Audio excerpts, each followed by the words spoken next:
ഇന്നിപ്പോൾ പരിചയപ്പെടുത്തുന്നത് നമ്മളെ എല്ലാ മതക്കാരും ജാതിക്കാരും രാജ്യത്തിലുള്ള എല്ലാവരും യൂസ് ചെയ്യുന്നൊരു സാധനമാണ്. നമ്മളെ ഹിന്ദുക്കളുടെ സദ്യ എടുത്താലും അതേപോലെ തന്നെ മുസ്ലിങ്ങളെ ബിരിയാണി എടുത്താലും നമ്മളെ അച്ചായന്മാരെ പോർക്ക് മിന്താലോ പോർക്ക് ഫ്രൈയോ അതേപോലെ ഏത് ഇന്ത്യക്കാരായാലും പാകിസ്ഥാൻകാരായാലും ആരായാലും യൂസ് ചെയ്യുന്ന സാധനമാണ് ഇഞ്ചി. അപ്പോൾ ഇഞ്ചിയുടെ ഔഷധ മൂല്യം എല്ലാവർക്കും അറിയാം. ഡൈജഷന് നല്ലതാണ്. നമ്മൾ ആയുർവേദത്തിലൊക്കെ ഒരുപാട് മരുന്നുകളിൽ ഉപയോഗിക്കുന്ന സാധനമാണ്. നമ്മൾ ഡെയിലി യൂസ് ചെയ്യുന്ന പറ്റിയ സാധനമാണ്. അപ്പോൾ കുറച്ച് ഇഞ്ചി ഇവിടെ കൃഷി ചെയ്തിട്ടുണ്ടായിരുന്നു, ഒരു 10-12 പോട്ടിലായിട്ട്. അപ്പോൾ അതെല്ലാം വിളവെടുത്തു. അപ്പോൾ ഒന്ന് കാണിക്കാം. അതിൽ 2 വെറൈറ്റിയാണ് ഞാൻ കൃഷി ചെയ്തത്. ഒന്ന് നമ്മുടെ സാധാ പച്ചക്കറി ഷോപ്പിൽ നിന്ന് കിട്ടുന്ന ഇഞ്ചിയും പിന്നെ നാടൻ ഇഞ്ചിയും. ഇപ്പോൾ ഏകദേശം നമുക്ക് ഇത്രയും കിട്ടിയിട്ടുണ്ട്. ഇത് നമ്മുടെ നാടൻ ഇഞ്ചിയാണ്. നടാവുന്നതേ ഉള്ളൂ. മണ്ണ് നടുക, അതിൽ കുറച്ച് കരിയിലയും കൂടെ തട്ടിയിട്ടിട്ട്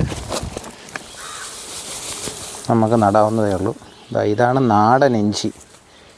ഇപ്പോൾ ഉള്ള ആൾക്കാരിത് കണ്ടിട്ടുണ്ടോ എന്നറിയില്ല. ഇതിൻ്റെ സൈസ് മറ്റേ വലിയ ഇഞ്ചിയെക്കാട്ടിയും തീരെ ചെറുതായിരിക്കും, സൈസ് കുറവായിരിക്കും. പക്ഷേ ഇത് നല്ല പവറുള്ള സാധനമാണ്. നല്ല സ്മെല്ലും അതുപോലെ തന്നെ നല്ല എരിവും നല്ല ഗുണമുള്ള സാധനമാണ് ഈ ഇഞ്ചി. ഞാൻ കാണിച്ചു തരാം. ഇത്രയേ ഉള്ളൂ. ഇതിൻ്റെ സൈസ് എന്ന് പറയുന്നത് നാടൻ ഇഞ്ചിയാണ്. ഇത്രയേ വരത്തുള്ളൂ. ഇത് മുറ്റിയതാണ്. കണ്ടോ, ഒരു ഇഞ്ചി എന്ന് പറയുന്നത് ഇത്രയും കനം കുറഞ്ഞ ഇഞ്ചിയായിരിക്കും, നാടൻ ഇഞ്ചി.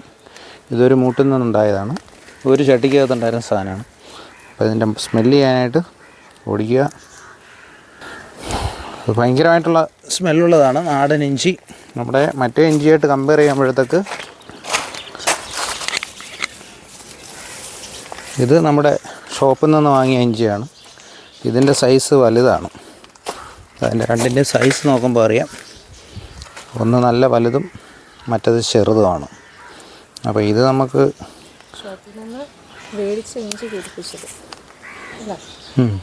അപ്പോൾ ഇത് നമുക്ക് ഷോപ്പിൽ നിന്ന് വാങ്ങിയ ഇഞ്ചിയാണ്. അത് സ്മെല്ല് ചെയ്ത് നോക്കിയാൽ അത്ര പവറുള്ള സ്മെല്ലില്ല.